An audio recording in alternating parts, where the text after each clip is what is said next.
I think I'm entitled. You want answers! I want the truth! You can't handle the truth! The Matrix is everywhere. It is all around us. Even now, in this very room. You can see it when you look out your window or when you turn on your television.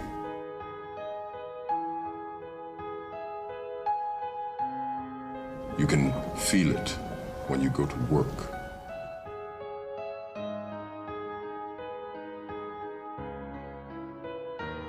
When you go to church. When you pay your taxes.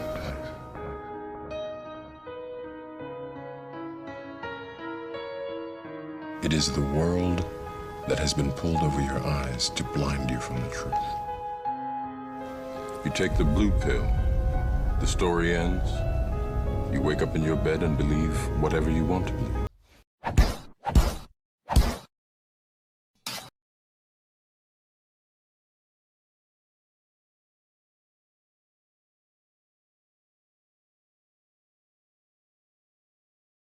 There we go. Okay. Thank you, Dean. I really appreciate the opportunity for being here today. And for me, today is quite a celebration in my recovery in ways that you'll be able to understand when I get a little bit further into my talk. But today is the day that I'm going to overcome my fear of naming the names of my affluent and oftentimes publicly known famous people that were part of my abuse system. The reason I'm doing that is in order to stand and speak for other survivors who have not yet had the chance of recovering to the level that I've been so fortunate to be supported to recover to. And so today when I speak the names, I'm speaking the names for all of us, for all of this, so that we can begin to have this system exposed and stopped, so that these crimes that are occurring against children all over the world can come to an end. I would like to also thank Ted Gunderson, who has been my personal support and security system for a lot of years. In 1985, when I first had my accident and started waking up to the reality of what I had been involved with, Ted started coming forward and advising me with ways to stay safe and to stay alive, and his technique worked, so thank you. And I'd also like to thank my children who are still under mind control and are still as yet under control with their perpetrators. I would like to thank them for being born into my life so that I would have a reason to continue living against all odds and against the horror that I woke up to that I didn't believe that I would be able to live through.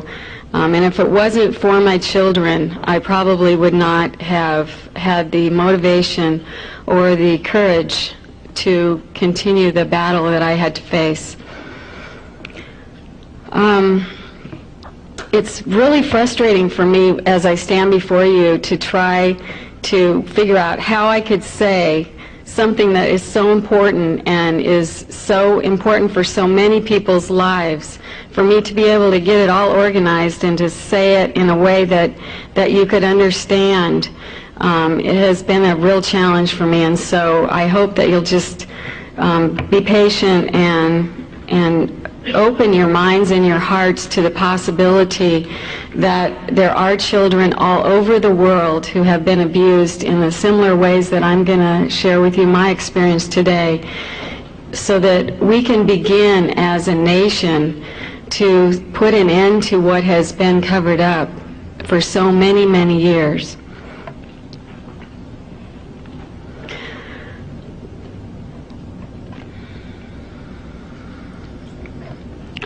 As Ted explained about the ritual abuse, I also am an intergenerational satanic ritual abuse and government mind control survivor.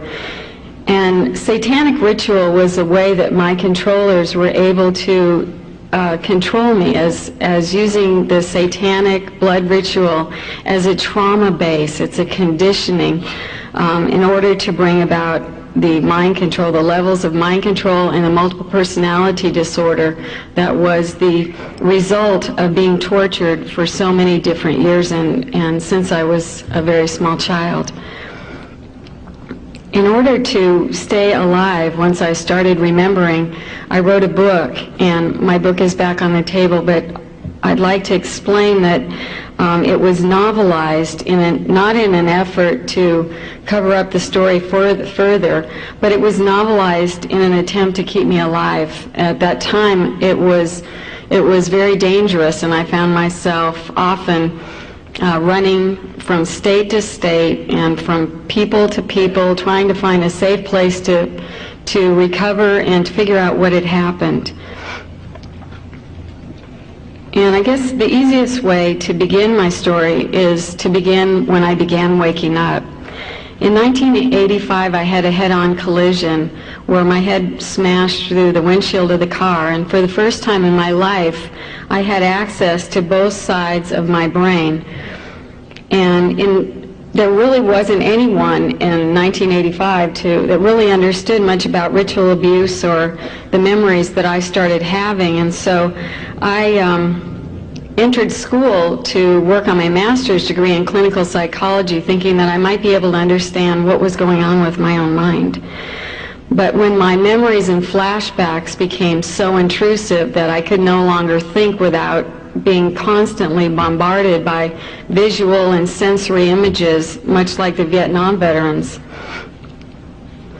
I quit school and went into therapy full-time. I was in therapy every day for about 6 years on a daily basis, where I started documenting the horror of the rituals that I attended as a child, was taken to, and of all the child abuse that led to my further sophisticated programming, and then on into the government mind control, where I was used in the intelligence community with the elite families and with people such as my owner, who was Bob Hope. I did it.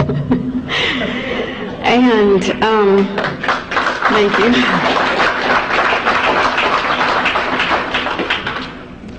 And Henry Kissinger, who was responsible for programming me with what he called government mind files, where I was used as a human computer, and he took me with him to different places to do foreign policy and meetings, where he would access my mind behind the scenes in order to work with the people that he was working with the Rockefellers and some of the other people that I was involved with in bringing in the New World Order.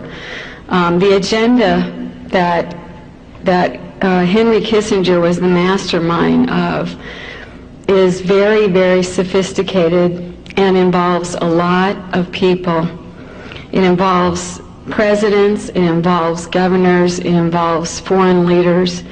And in my experience, and because Henry decided that for whatever reason I was the one selected to be used as this human tape recorder that he sent around the world in order to target certain individuals that they wanted to own or control or use and manipulate through sexual encounter, and then by either passing messages to these people or retrieving messages.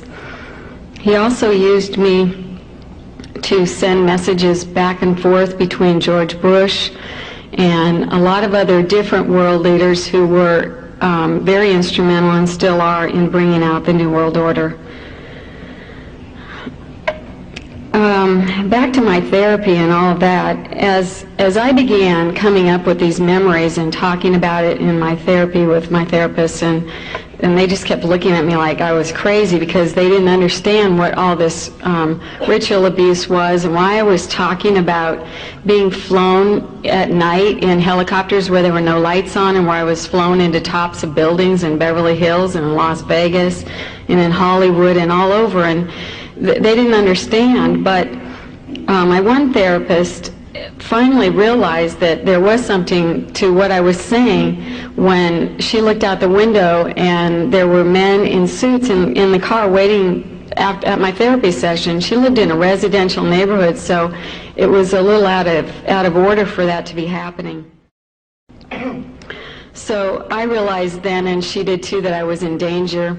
And given all the names that I was remembering, she said, "I think we need to get you out of town and into hiding for a while." So I left my home, my husband, my children, and everything that I had ever known, and went to an island where she found me a safe place to live.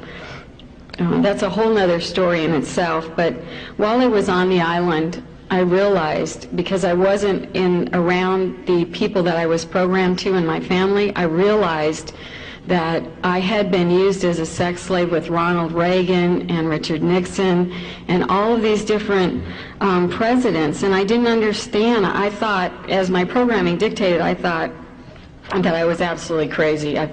There was no way this happened. I'm just this housewife, and this is absolutely crazy. So as my programming dictated, I had migraine headaches when I began to remember. I had suicidal feelings. I wanted to cut and burn myself. I had to fight a lot of the programming that was there and very carefully set into place that guaranteed national security that I would never be able to remember and tell. But through what I call is my divine intervention and my spiritual connection, I was led all over the place to people and places that would help me so that I would recover in order to stand before you and to report what it was that I saw and what I heard and what I know. And what I do know is that children are being used as huge financial resources and tortured and abused in horrendous ways in order to fund a lot of the covert operations that I believe and know now are the mind control operations and a lot of the other government products and projects that have been kept still in classified documentation. The children that were abused in many ways, like I was, and I feel like Joan Benet Ramsey was one such little child who may have had a very similar history, were, if I would explain to you that from the time I was born, that my father and others tortured me over and over with sexual abuse, satanic ritual abuse, near drowning and suffocations, terror harassments where I was absolutely terrified about things that I was told when I was in a drug state were going to happen to myself and my family. Electroshock, in the earlier years when I was a child, they used cattle prods, and as I grew older they used stun guns on me. Food and sleep deprivation, and then as I grew older and evidently I was able to, for whatever reason, master the levels of abuse that I had gone through and was able to do what they wanted to. I was taken to military bases, I was taken to Disneyland, and I was taken to NASA, and I was put into a lot of the equipment that they use on astronauts and that they have there that's very sophisticated brainwave mind control programming technology that is in use, that also uses drugs, bright light, sound, and electrodes, and all kinds of very, very sophisticated frequency medicine. I was taken to Edwards Air Force Base. I was taken to Point Mugu Naval Weapons Center, 29 Palms in California, and a lot of different military installations around the country. Henry Kissinger took me into different agencies in D.C. and asked me to use my photographic memory, which he had programmed in, to document documents that he wanted to have in my mind so that if he ever needed to pull up information, he could do that. And I was also used as an information gather between a lot of the members of this elite the global elitists that feel that, and I listened in between Kissinger and Rockefeller's, they talked about the fact that 98% of the world population really doesn't think and doesn't deserve to be alive, and that they aren't genetically elite like they are and their progeny, and they really wanted to reduce the population of the planet so that it would be left in a more pristine way for their progeny. Adolf Hitler and George Bush both talked about the New World Order. And from what I now understand, the concentration camps in Nazi Germany were actually used for mind control experimentation. And Mark Phillips, who was a person that I knew several years ago, actually shared with me, and it's documented in Linda Hunt's book, Project Paperclip, that Mark Phillips actually was instrumental and was a witness in flying these Nazi doctors to our country and installing them into the major universities. They were given political immunity as they continued to do the experimentation on the mind. And a lot of survivors that I talk with from all over the world and that write me letters are naming all of these different people and are naming the different places that they were taken into hospitals, universities, military bases in order to further their programming.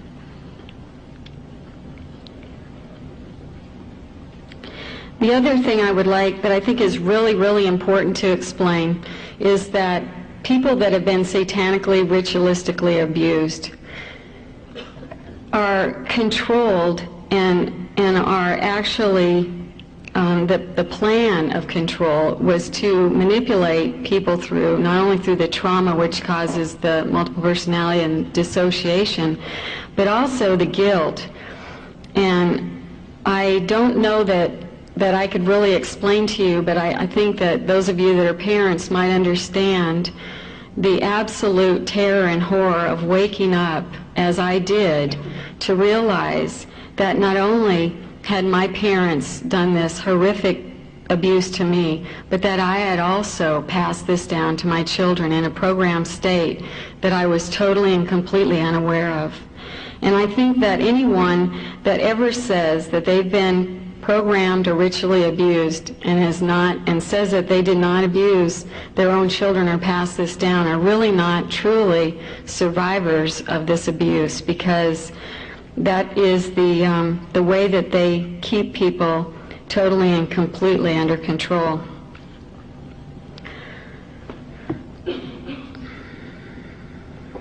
My children are now, my oldest son is 12.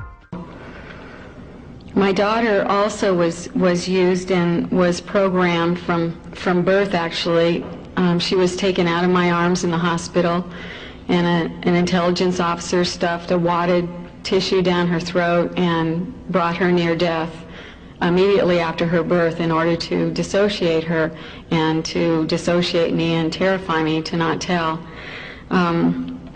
Kelly is now in basically a group home. And she is totally and completely a mess. And I believe that there are children all over the world who are suffering from this and are stuffed away in mental hospitals or prisons or whatever and not believed. And so in this way, the plan continues to proliferate, and these children end up not getting the help that they deserve because of the media cover-up, because this is all such a large political agenda with such, as you can see, it's got wide backing, it's got a lot of years of loyalty to it, and a lot of people and a lot of technology. But I believe that they were short-sighted as far as not understanding that even their technology that was guaranteed, that I could never remember, by national security agenda, was that they were very short-sighted in their own spirituality, to know that my innate spirituality would be what would lead me out of this and into the truth of what happened.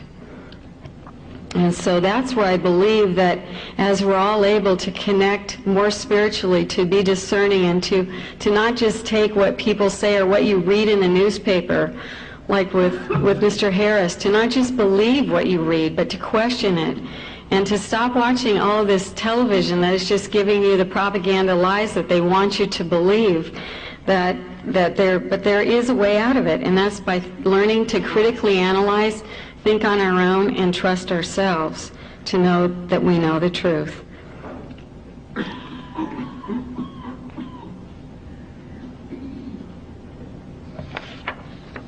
I think it's really important, and I'd like to thank Barbara Marciniak and Sylvia Gillot for being there for people like myself who are able to really support people in the truth of what happened, and to continue to get this information out, and to have an open mind about what's happened so that we can begin to bring an end to this.